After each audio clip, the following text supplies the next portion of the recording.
AI is changing everything, from how businesses make decisions to how machines understand language and images.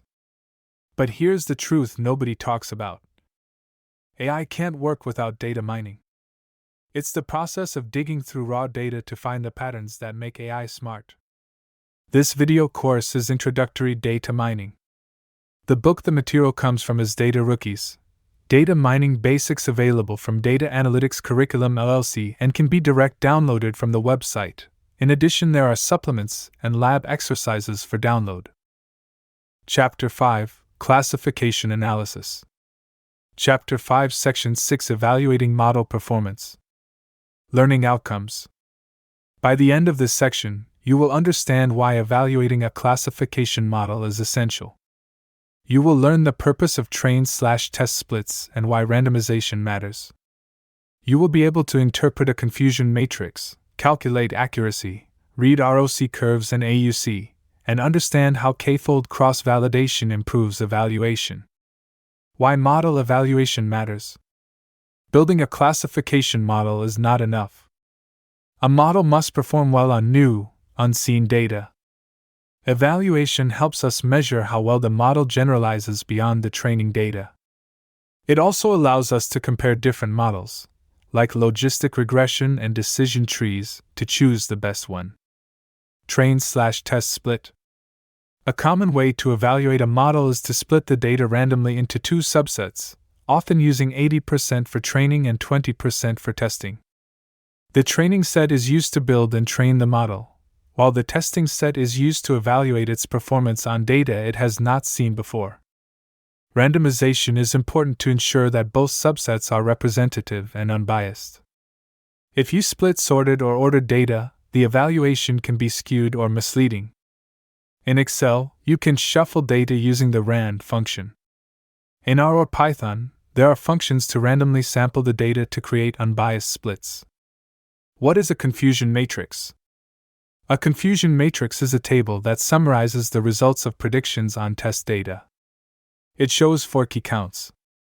True positives are cases predicted positive that are actually positive. True negatives are cases predicted negative that are actually negative. False positives are predicted positive but actually negative, also called type 1 errors.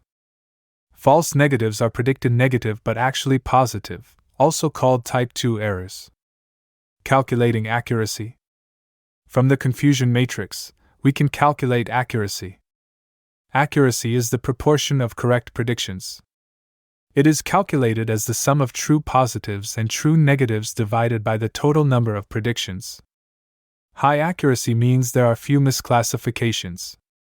Accuracy is a common metric, although in some cases other metrics like precision or recall may be more appropriate. Multiclass confusion matrix. Confusion matrices can also handle more than 2 classes. The same principles apply.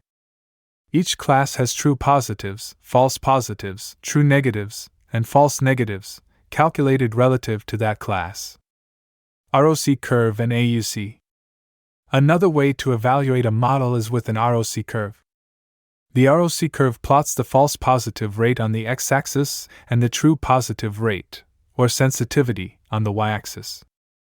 An ideal ROC curve hugs the top left corner, indicating a high true positive rate and a low false positive rate.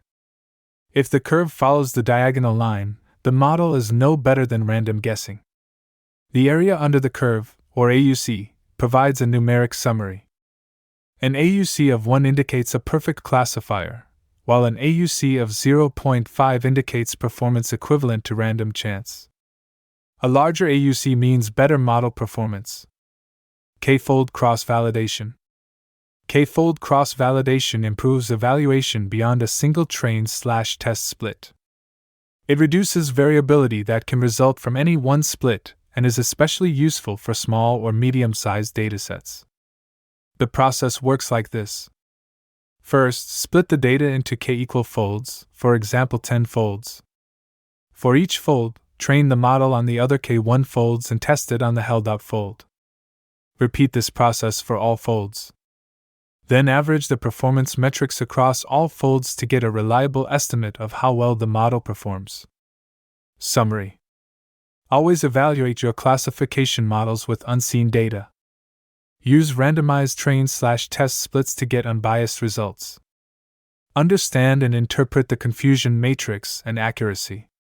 Use ROC curves and AUC for both visual and numeric measures of performance. Employ k-fold cross-validation to get robust and reliable evaluations. Careful evaluation ensures that your model performs well in real-world scenarios and is not just memorizing the training data.